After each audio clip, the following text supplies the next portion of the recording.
Students, good morning. Welcome to anti corona civil classes. तो students, हमने strength of material को start कर दिया था और इसके 3 लेक्चर भी कंप्लीट हो चुके थे। इसके फर्स्ट लेक्चर में मैंने आपको जस्ट इंट्रोडक्शन बताया था सिलेबस का कि स्ट्रेंथ ऑफ मटेरियल को हम 2 पार्ट में पढ़ेंगे, पार्ट 1 एंड पार्ट 2। ठीक है। सेकेंड लेक्चर के अंदर मैंने पार्ट 2 को स्टार्ट कर दिया था और पार्ट 2 के अंदर हमने यूनिट 1 को स्टार्ट कर दिया था, डिफ्लेक्शन ऑफ बीम। ठीक है स्टूडेंट्स। और डिफ्लेक्शन ऑफ बीम में मैंने आपको बताया था कि डिफ्लेक्शन ऑफ बीम का डिफ्लेक्शन फाइंड करने की हमारे पास टोटल 4 मेथड्स हैं। First method, deflection of beam using double integration method. Second, Macaulay's method, area movement method and conjugate beam method. ठीक है।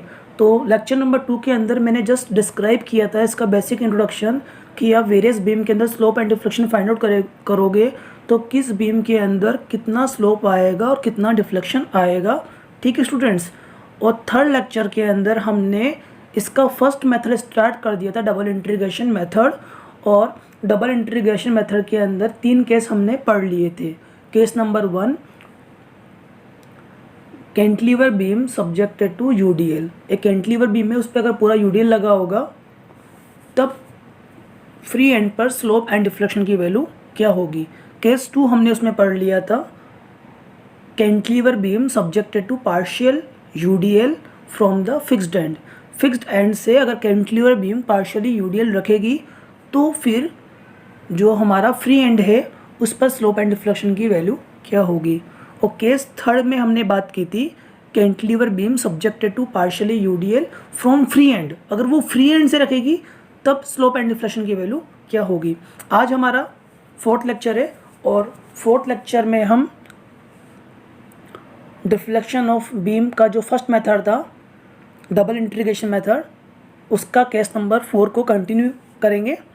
Cantilever beam with the point load at the free end. अगर कोई cantilever beam है और वो free end पर point load रखती है तब फ्री एंड पर स्लोप एंड डिफ्लेक्शन की वैल्यू क्या होगी। तो देखिए स्टूडेंट्स, हम सबसे पहले कैंटिलीवर बीम ड्रॉ करेंगे, उसमें हम फ्री एंड पर पॉइंट लोड को ऐड कर देंगे। और पहला काम जो होगा हमारा वो क्या होगा, एक पर्टिकुलर सेक्शन पर बेंडिंग मोमेंट निकालना होगा। तो सबसे पहले हमने क्या किया, figure show a cantilever beam A B of length L loaded with point load with a point load W at free end. ठीक है। फ्री एंड पर हमने डब्ल्यू हमारा लोड एक्ट हो रहा है। Consider A section x distance x from the fixed and. हम fixed end से x डिस्टेंस पर एक सेक्शन ले रहे हैं और अगर हम इस x सेक्शन पर अगर हम बेंडिंग मोमेंट की बात करें तो आप लेफ्ट हैंड साइड से भी निकाल सकते हो और राइट हैंड साइड से भी निकाल सकते हो। तो हम जैसे हम राइट हैंड साइड से अगर निकालेंगे तो हमारा क्या हो जाएगा, load into perpendicular distance. Load है हमारा w और परपेंडिकुलर डिस्टेंस है हमारा l-x। तो हमारा mx की जो हमारी वैल्यू आ जाएगी वो हो जाएगी WL-x। और नेगेटिव क्यों आया, क्योंकि हम right to left bending moment निकाल रहे हैं एक्स सेक्शन पर। और राइट टू लेफ्ट जब निकालोगे तो ये हमारा क्या हो गया, क्लॉकवाइज। मैंने आपको पहले ही बताया था left to right clockwise movement positive हम लेते हैं और राइट टू लेफ्ट क्लॉकवाइज वही क्या हो जाता है, नेगेटिव हो जाता है। तो एक्स सेक्शन पर बेंडिंग मोमेंट जो हमारा हो जाएगा -WL-x। ठीक है स्टूडेंट्स। तो इसकी वैल्यू को हम पुट कर देंगे क्योंकि हम जानते हैं डबल इंटीग्रेशन का फॉर्मूला होता है EI/d2y/dx² equal to -mx। mx की वैल्यू यहाँ पुट आउट करेंगे तो हमारा हो जाएगा EI/d2y/dx² इक्वल टू WL-x। इसका एक बार इंटीग्रेशन करेंगे तो स्लोप की इक्वेशन आ जाएगी, अगेन इंटीग्रेशन करेंगे तो डिफ्लेक्शन की इक्वेशन आ जाएगी। तो integrating the equation 1 with respect to x, तो d2y/dx² का जैसे आप इंटीग्रेट करोगे तो क्या हो जाएगा, EI/dy/dx। और WL-x का जब हम इंटीग्रेशन करेंगे तो देखिए WL-x का हो जाएगा L-x²/2। फिर इस अंदर वाली टर्म का भी करेंगे, अंदर वाली टर्म का करेंगे तो L-x, और फंक्शन के अंदर कोई फंक्शन अवेलेबल होता है तो उसका ऑलवेज क्या होता है, डिफरेंशिएशन होता है। तो L-x का जब हम करेंगे तो हो जाएगा -1। तो ये माइनस हमारा आगे आ जाएगा। तो हमारा आ गया EI/dy/dx -WL-x² प्लस C1। इसी तरह से हम इक्वेशन 2 का इंटीग्रेशन कर देंगे with respect to the x, तो हमारा हो जाएगा EI/y। और जैसे ही आप इसका इंटीग्रेशन करोगे तो देखिए इसका हो जाएगा डब्लू एल माइनस एक्स का क्यूब अपॉन 3 आएगा, 3 को 2 से मल्टीप्लाई करेंगे 6, और अंदर वाले फंक्शन को वापस करेंगे तो माइनस आ जाएगा, और माइनस माइनस हमारा क्या हो जाएगा, प्लस हो जाएगा। तो हमारा हो जाएगा E I Y equal to W L minus X का cube upon 6 plus C1x plus C2। अब हमारे पास स्लोप इक्वेशन भी आ गई, डिफ्लेक्शन इक्वेशन भी आ गई, ठीक है। बट यहाँ पर हमारे पास अननोन फंस रहे हैं C1 एंड C2, और मैंने आपको बताया था C1 और C2 अननोन्स की वैल्यू फाइंड आउट करने के लिए हम यूज़ करते हैं बाउंड्री कंडीशन। और बाउंड्री कंडीशन कहाँ अप्लाई करते हैं, बाउंड्री कंडीशन वहाँ अप्लाई करते हैं जहाँ स्लोप एंड डिफ्लेक्शन की वैल्यू 0 होती है। तो स्टूडेंट्स अगर हम इस डायग्राम की हम बात करें तो इस डायग्राम के अंदर स्लोप एंड डिफ्लेक्शन की जो वैल्यू होगी 0, कहाँ 0 होगी, फिक्स्ड एंड पर। तो हमारी बाउंड्री कंडीशन क्या होगी, x इक्वल टू 0। तो आपको पता है x इक्वल टू 0 पर स्लोप भी 0 होगा और डिफ्लेक्शन भी 0 होगा। तो हम बाउंड्री कंडीशन लगाते हैं to find the C1 C2 now applying the boundary condition, ठीक है। जैसे हम बाउंड्री कंडीशन को अप्लाई करेंगे x इक्वल टू 0 पर, x इक्वल टू 0 पर dy बाई डी एक्स क्या है, हमारा 0 है। तो देखिए स्टूडेंट्स, x इक्वल टू 0 पर हमारा dy बाई डी एक्स है 0। तो जैसे ही हम x इक्वल टू 0 और dy by D x 0 put करेंगे तो हमारे पास C1 की वैल्यू आ जाएगी। मतलब इस इक्वेशन के अंदर हम x इक्वल टू 0 पुट कर देंगे और dy बाई डी एक्स भी हम 0 पुट कर देंगे, तो क्या निकल के आएगा, C1 निकल के आ जाएगा। और C1 कितना निकल के आ जाएगा, डब्लू एल स्क्वायर अपॉन 2, ठीक है स्टूडेंट। C1 की वैल्यू आ जाएगी डब्लू एल स्क्वायर अपॉन 2। इसी तरह से x इक्वल टू 0 पर हमारा डिफ्लेक्शन भी 0 होगा, तो x इक्वल टू 0 की वैल्यू हम पुट कर देंगे डिफ्लेक्शन वाली इक्वेशन के अंदर। x इक्वल टू 0 पुट कर देंगे and y equal to 0 put कर देंगे, तो C2 की जो वैल्यू निकल के आएगी हमारी वो निकल के आएगी डब्लू एल क्यू बाय 6, और उसको उधर लेके जाएंगे इक्वल के उधर, तो हो जाएगा माइनस के अंदर। तो C2 की वैल्यू हमारी हो जाएगी minus W L cube by 6। तो C1 और C2 की वैल्यू हमारे पास आ गई।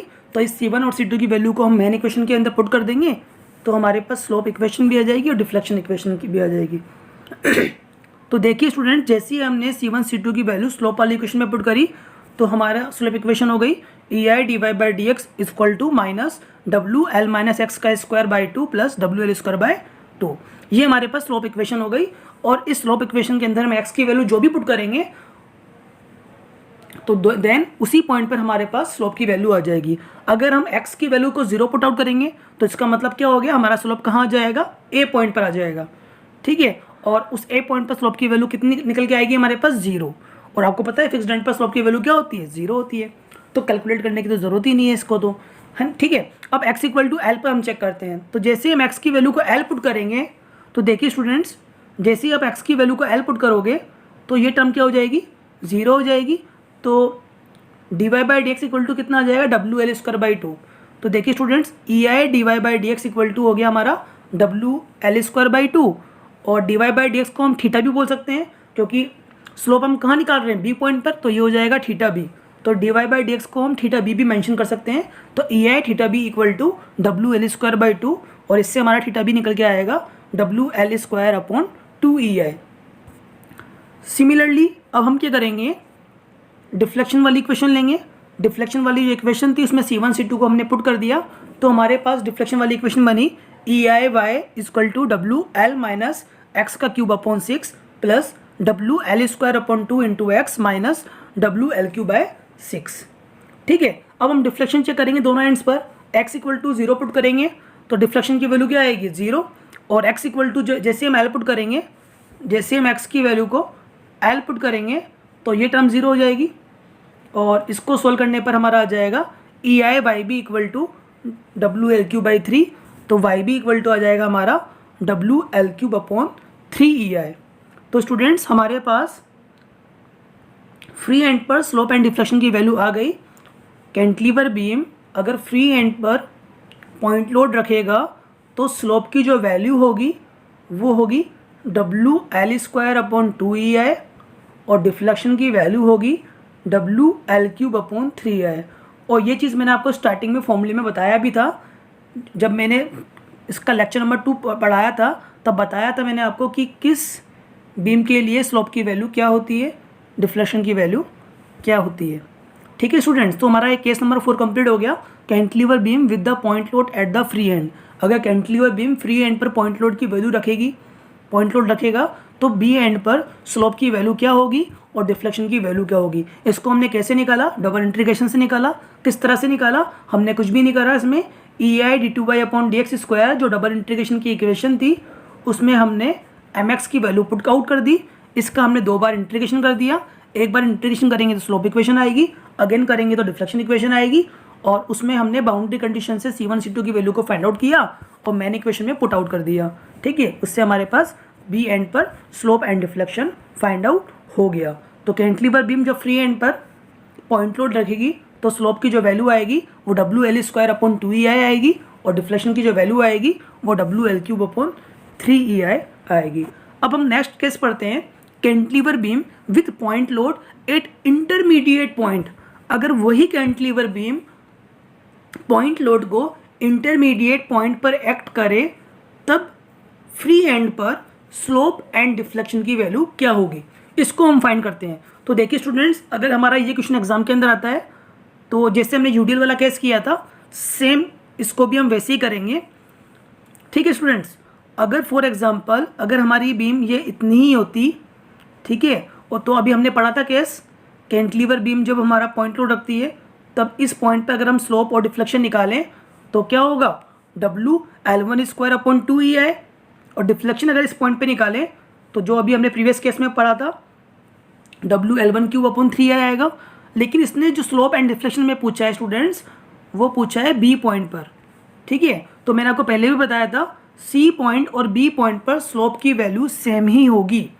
ठीक है, जहाँ तक लोडिंग आएगी वहाँ तक रोटेशन होगी हमारे पास, तो सी एंड और बी एंड पर स्लोप की वैल्यू सेम होगी। ये तो हमारा क्लियर हो गया। लेकिन डिफ्लेक्शन इंक्रीज हो जाएगा, जैसे जैसे हमारा स्पान बढ़ेगा तो डिफ्लेक्शन जो है इंक्रीज हो जाएगा। तो वो बी पॉइंट पर डिफ्लेक्शन कितना इंक्रीज होगा, अब हमें वो निकालना है। तो देखिए स्टूडेंट्स, ये डिफ्लेक्शन हमारा जो होगा, पहले डिफ्लेक्शन हमारा इतना था, अब डिफ्लेक्शन बढ़ के हमारा इतना हो गया। तो एक चीज़ तो आपको समझ आ रही होगी, ये जो डिफ्लेक्शन है वो तो सेम ही हो जाएगा। ठीक है, और इस डिफ्लेक्शन में हमें इतना डिफ्लेक्शन और ऐड करना पड़ेगा। अब ये इतना डिफ्लेक्शन हम कैसे निकालें, तो हम क्या करेंगे, इस थीटा से निकालेंगे। और अब मैंने आपको पहले बताया था ये डिफ्लेक्शन जो होता है वो क्या होता है, थीटा इंटू लेंथ। क्या होता है, theta into length.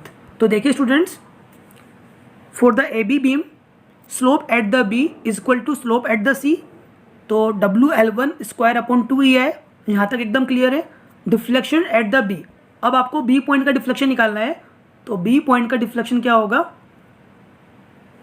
B point का डिफ्लेक्शन क्या होगा, जो भी सी पॉइंट का डिफ्लेक्शन है वो प्लस डेल। ठीक है, वो प्लस डेल, और डेल की वैल्यू क्या होगी हमारी, थीटा इंटू लेंथ। क्या होगी, थीटा इंटू लेंथ। ठीक है, tan थीटा वाले फॉर्मूले से हम निकाल लेंगे परपेंडिकुलर अपॉन बेस करके। ठीक है, tan थीटा इक्वल टू, मैं बता देता हूँ, ऐसे ऐसे निकालेंगे आप del. tan theta equal to perpendicular upon base, और बेस है हमारे पास L-L1, तो डेल की वैल्यू क्या हो जाएगी हमारे पास L-L1 इंटू थीटा। ठीक है स्टूडेंट्स, तो डिफ्लेक्शन एट द बी हमारा हो जाएगा YC प्लस डेल, और डेल की वैल्यू हो जाएगी थीटा इंटू L-L1। तो deflection at the point B हमारा हो जाएगा WL1³/3EI प्लस थीटा हो जाएगा, थीटा सी हो जाएगा WL1²/2EI L-L1। ठीक है, तो आई होप आपको समझ आ गया होगा। Cantilever beam subjected to point load at mid point जब रखेगा तब सी पॉइंट पर पहले हम स्लोप एंड डिफ्लेक्शन निकालेंगे, फिर देन बी पॉइंट पे निकालेंगे। तो बी पॉइंट और सी पॉइंट का स्लोप सेम होगा, बट बी पॉइंट का जो डिफ्लेक्शन है वो इंक्रीज हो जाएगा। वो कितना इंक्रीज हो जाएगा, YC प्लस डेल, और डेल की वैल्यू हो जाएगी थीटा इंटू लेंथ। तो finally deflection at the point B हमारा ये आ जाएगा। ठीक है, नेक्स्ट केस हम देखते हैं, case number 6। Simply supported beam width central load W। अगर कोई हमारी सिंपली सपोर्टेड बीम है, वो सेंटर पर अगर वो लोड रख रही है, ठीक है, एक सिंपली सपोर्टेड बीम है, अगर वो सेंट्रल पे लोड एक्ट कर रही है तब दोनों एंड्स पर स्लोप की वैल्यू क्या होगी और मिड पर डिफ्लेक्शन क्या होगा। तो देखिए स्टूडेंट्स, मैंने आपको पहले बताया था कोई सिंपली सपोर्टेड बीम है, जब सेंटर पे लोड रखती है तो एंड्स पर स्लोप की वैल्यू अवेलेबल होती है और मिड पर डिफ्लेक्शन की वैल्यू अवेलेबल होती है, पता है आपको। तो हमें वो फाइंड करना है वो जो एंड्स पर स्लोप की वैल्यू अवेलेबल होती है वो कितनी होगी और जो मिड पर डिफ्लेक्शन की वैल्यू होती है वो कितनी होगी। तो इसमें हम वही चीज़ फाइंड आउट करेंगे, ठीक है स्टूडेंट्स। तो फाइनली हमें स्लोप एंड डिफ्लेक्शन निकालना है और आपको पता है सिंपली सपोर्टेड बीम के अंदर स्लोप की वैल्यू अवेलेबल एंड्स पर होती है और डिफ्लेक्शन जहाँ लोडिंग होती है वहाँ अवेलेबल होती है। तो इसके लिए हम सबसे पहले क्या करेंगे स्टूडेंट्स, इसके लिए हम एक सेक्शन लेंगे सबसे पहले, ठीक है। तो इस बीम के अंदर मैं क्या कर रहा हूँ, सिर्फ मैं हाफ बीम की बात कर रहा हूँ, सिमेट्रिक है, ठीक है। तो मैं सिर्फ इतने पोर्शन की यहाँ पर बात कर रहा हूँ, ठीक है, सिर्फ हाफ पोर्शन की, जो हाफ के लिए होगा वही पूरे के लिए होगा। तो मैं सिर्फ इस पोर्शन की बात कर रहा हूँ। अगर इस पोर्शन के अंदर मैं यहाँ पर सेक्शन लेता हूँ, अगर इस पोर्शन के अंदर मैं यहाँ पर सेक्शन लेता हूँ तो इस सेक्शन के अबाउट बेंडिंग मोमेंट हमारा क्या हो जाएगा, आर ए इंटू एक्स होगा, नहीं होगा, बिल्कुल आर ए इंटू एक्स होगा। अगर मैं एसी पोर्शन की बात करता हूँ और एसी पोर्शन के अंदर एक्स के अबाउट बेंडिंग मोमेंट लेता हूँ तो हमारा क्या हो जाएगा, आर ए इंटू एक्स, क्योंकि हम चल रहे हैं लेफ्ट टू राइट और लेफ्ट टू राइट हमारा क्लॉकवाइज हमारा पॉजिटिव होता है, ठीक है। और आर ए की वैल्यू हमारी क्या होगी, देखिए स्टूडेंट्स, ये बीम है, सिमेट्रिक है, तो ये लोड W है, तो इसकी वैल्यू कितनी हो जाएगी W/2 और इसकी वैल्यू कितनी हो जाएगी W/2, ठीक है। इतना हमने कर लिया। फिर अब हमने क्या किया, हमारी बीम सिमेट्रिक थी तो मैंने सिर्फ हाफ सेक्शन की बात करी। अब मैं हाफ बीम के लिए बात कर रहा हूँ, जो चीज़ हाफ के लिए होगा वही पूरे के लिए हो जाएगा, ठीक है। अब मैं इस हाफ बीम की बात कर रहा हूँ, तो इस हाफ बीम के अंदर मैंने यहाँ पर कोई सेक्शन ले लिया और इस सेक्शन के अबाउट बेंडिंग मोमेंट हमारा हो जाएगा आर ए इंटू एक्स, और लेफ्ट टू राइट क्लॉकवाइज क्या होता है, पॉजिटिव होता है। तो एम एक्स की वैल्यू हो जाएगी हमारी W/2 इंटू एक्स, ठीक है। तो EI/2y/dx² equal to minus M X, और एम एक्स की वैल्यू हम पुट कर देंगे तो EI/2y/dx² इक्वल टू हो जाएगा minus W/2 into X. Equation number 1, equation 1 integrating with respect to the X, तो EI/dx इक्वल टू हमारा हो जाएगा WX²/4 प्लस C1। इसका हमने कुछ भी नहीं किया, इसका इंटीग्रेशन कर दिया, x का इंटीग्रेशन हो जाएगा x²/2 और x²/2 को जैसे ही हम W/2 से मल्टीप्लाई करेंगे तो हमारा हो जाएगा x²/4, ठीक है स्टूडेंट्स।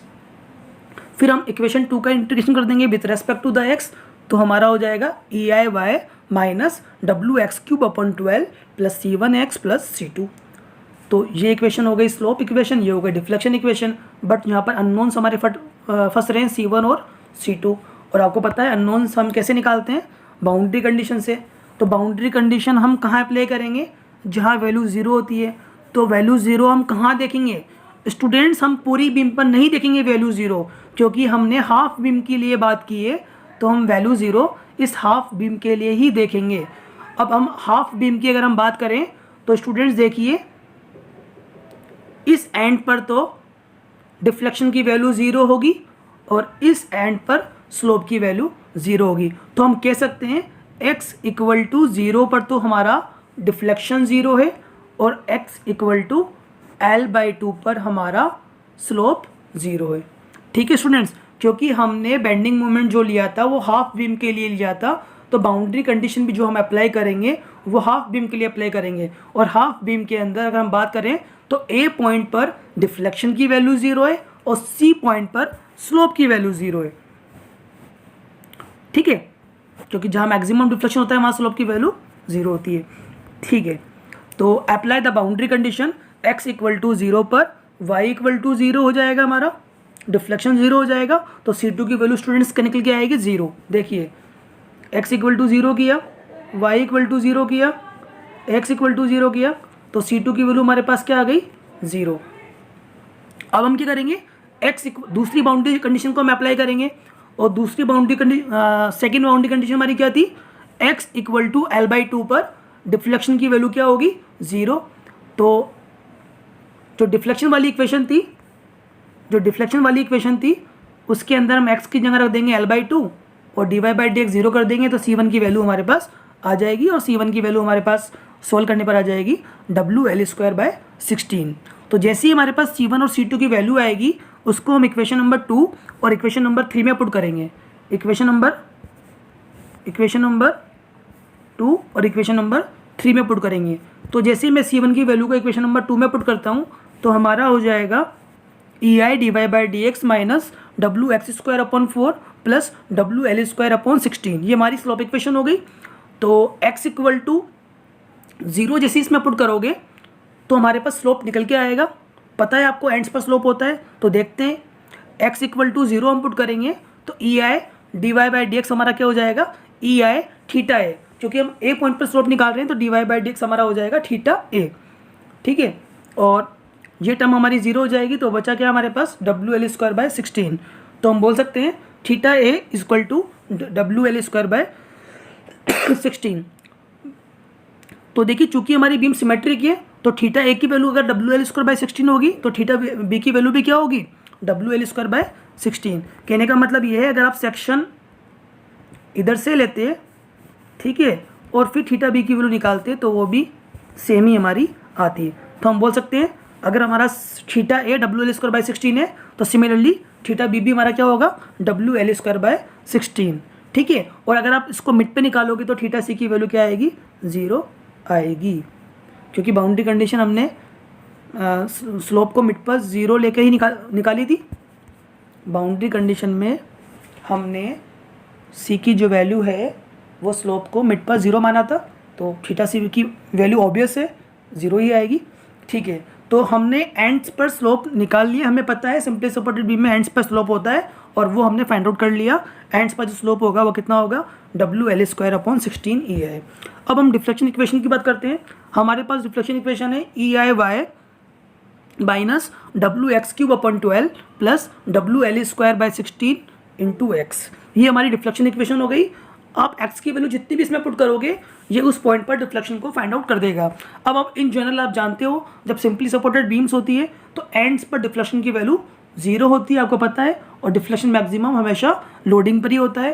तो x इक्वल टू अगर आप 0 पुट करोगे तो ऑब्वियस बात है डिफ्लेक्शन 0 आएगा और हमारा आ भी रहा है।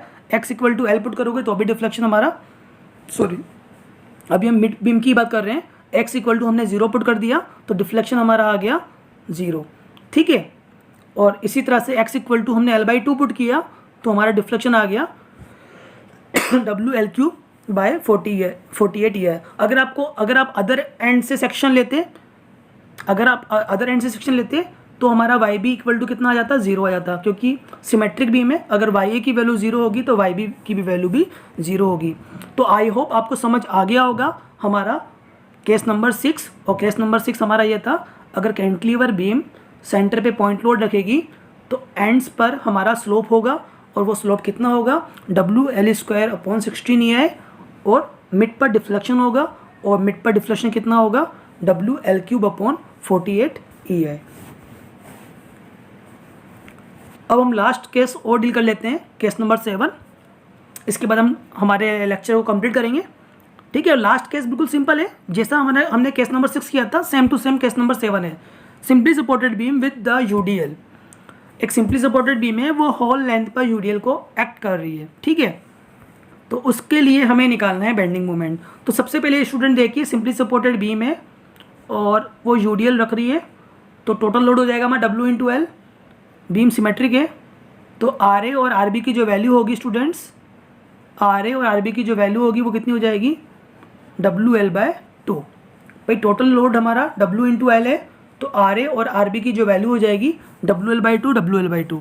तो आर ए और आर बी आपका क्लियर है, कितना है, आर ए की जो वैल्यू है वो है हमारी डब्ल्यू एल बाय 2, ठीक है स्टूडेंट्स। अब इसमें भी हम मिड बीम की ही बात करेंगे। देखिए स्टूडेंट्स, ये हमारी बीम है और हम बात कर रहे हैं इस हाफ बीम की, मतलब जो चीज़ इस हाफ के लिए होगा वही इस हाफ के लिए हो जाएगा, ठीक है।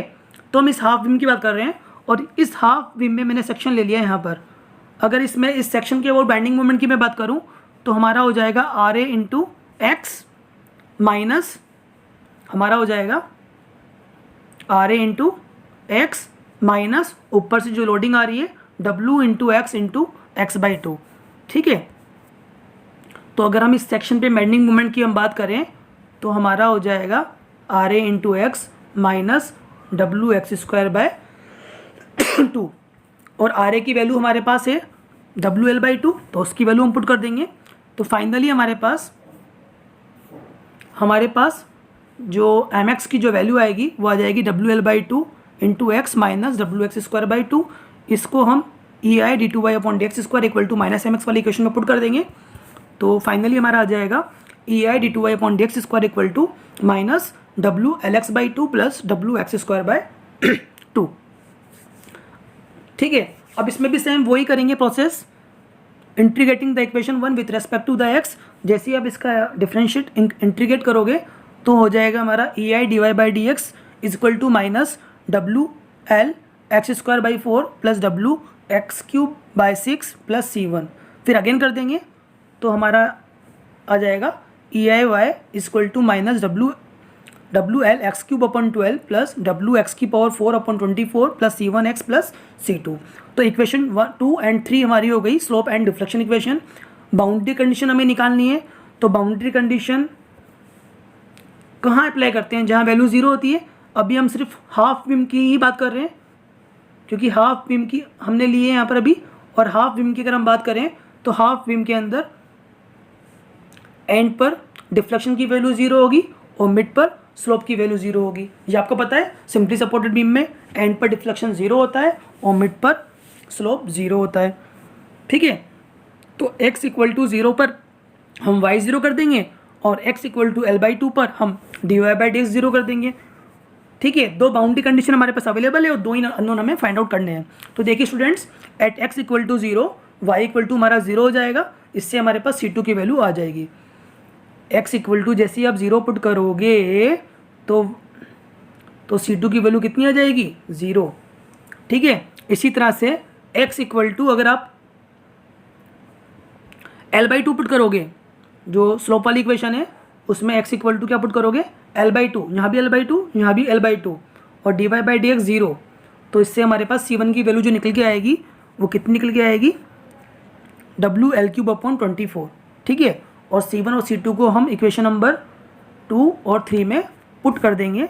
जैसे ही हम इक्वेशन C1 और C2 को इक्वेशन नंबर 2 में पुट करेंगे तो हमारे पास स्लोप की जो इक्वेशन आएगी वो आ जाएगी E I D Y by D X minus W L X square upon 4 plus W X cube upon 6 plus W L cube upon 24। Slope equation हो गई।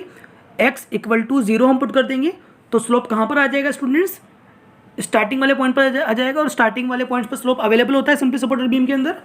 तो जैसे हम x की वैल्यू 0 पुट करेंगे तो E I theta A equal to हो जाएगा हमारा डब्ल्यू एल क्यूब अपॉन 24 और थीटा ए की वैल्यू हो जाएगी हमारी डब्ल्यू एल क्यूब अपॉन 24 ई आई। ठीक है, और सिंपल सी बात है, बीम सिमेट्रिक है, अगर थीटा ए की वैल्यू हमारी डब्ल्यू एल क्यूब अपॉन 24 होगी तो थीटा बी की वैल्यू भी कितनी होगी, डब्ल्यू एल क्यूब अपॉन 24 ई आई। ठीक है, अब हम मिड बीम के लिए बात कर लेते हैं। तो जैसे हम मिड बीम पर निकालेंगे तो मिड पर स्लोप की वैल्यू क्या होती है, 0। तो यहाँ पर भी स्लोप की वैल्यू क्या आ जाएगी, 0 आ जाएगी। ठीक है, अब हम डिफ्लेक्शन की बात कर लेते हैं। डिफ्लेक्शन वाली इक्वेशन के अंदर जैसे हम x की वैल्यू 0 पुट करेंगे तो आपको पता है एंड्स पर डिफ्लेक्शन क्या होता है, 0। तो जैसे ही यहाँ पर हम 0 पुट करेंगे तो y की वैल्यू क्या आ जाएगी, 0। ठीक है, बीम सिमेट्रिक है तो y a की वैल्यू 0 होगी तो y b की वैल्यू भी क्या हो जाएगी, 0 हो जाएगी। ठीक है स्टूडेंट्स, अब हम बात करेंगे डिफ्लेक्शन की वैल्यू मिड पर। तो जैसे हम x equal to L by 2 पुट करेंगे तो डिफ्लेक्शन की जो वैल्यू आ जाएगी हमारी मिड पर वो मैक्सिमम आ जाएगी, और वो कितनी आ जाएगी, 5 डब्ल्यू एल की पावर 4 अपॉन 384 ई आई। तो स्टूडेंट्स आपको समझ आ गया होगा, अगर सिंपली सपोर्टेड बीम जब यूडीएल एक्ट करती है तो उसमें एंड्स पर स्लोप अवेलेबल होता है, और वो कितना अवेलेबल होता है, W L cube upon 24 E I, और एंड्स पर डिफ्लेक्शन की वैल्यू 0 होती है। ठीक है, तो फिर डिफ्लेक्शन कहाँ अवेलेबल होता है इसके अंदर, भाई एंड्स पर तो स्लोप अवेलेबल हो गया, तो सिंपली सपोर्टेड बीम जब यूडीएल एक्ट करेगी तो डिफ्लेक्शन की वैल्यू होती है मिड पर, और वो कितनी होती है, 5 डब्ल्यू एल की पावर 4 अपॉन 384 ई आई। ठीक है, तो हमारा ये केस नंबर 7 हो गया, cantilever beam simply supported beam subjected to UDL. Case 6 में मैंने आपको बताया था simply supported beam subjected to point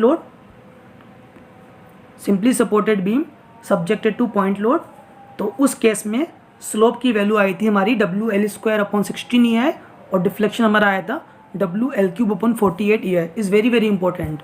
और केस 7 में मैंने आपको बताया simply supported beam subjected to UDL, तो स्लोप की वैल्यू एंड्स पर आई थी हमारी WL³ ये है, और डिफ्लेक्शन हमारा आया 5WL⁴/384 ये है, इज़ ऑल्सो वेरी इंपॉर्टेंट। तो केस नंबर 6 और केस नंबर 7 आपका बहुत ही इंपॉर्टेंट है। और अब मैं आपको एक होमवर्क दे रहा हूँ, इसको आप ट्राई करना। केस नंबर 8 है हमारा simply supported beam width eccentric loading, तब स्लोप की वैल्यू एंड्स पर क्या होगी और जहाँ लोड लगेगा वहाँ डिफ्लेक्शन की वैल्यू क्या होगी। सेम प्रोसीजर है, इसमें भी आप वही करोगे। सबसे पहले आप एक्स सेक्शन पर बेंडिंग मोमेंट निकालोगे, फिर EI/d2y/dx² -mx वाली इक्वेशन में उस बेंडिंग मोमेंट को हम पुट कर देंगे, उसका 2 बार इंटीग्रेशन करेंगे, फिर बाउंड्री कंडीशन से C1 C2 की वैल्यू फाइंड आउट करेंगे और उस C1 और C2 की वैल्यू को मैन इक्वेशन में पुट आउट कर देंगे और उससे हम स्लोप फाइंड कर लेंगे एंड्स पर और डिफ्लेक्शन फाइंड कर लेंगे इस पॉइंट पर। तो आई होप आपको हमारा लेक्चर पसंद आया होगा। अगर आपको हमारा लेक्चर पसंद आया तो प्लीज़ इसे लाइक कीजिए, सब्सक्राइब कीजिए। Thank you so much for watching this video.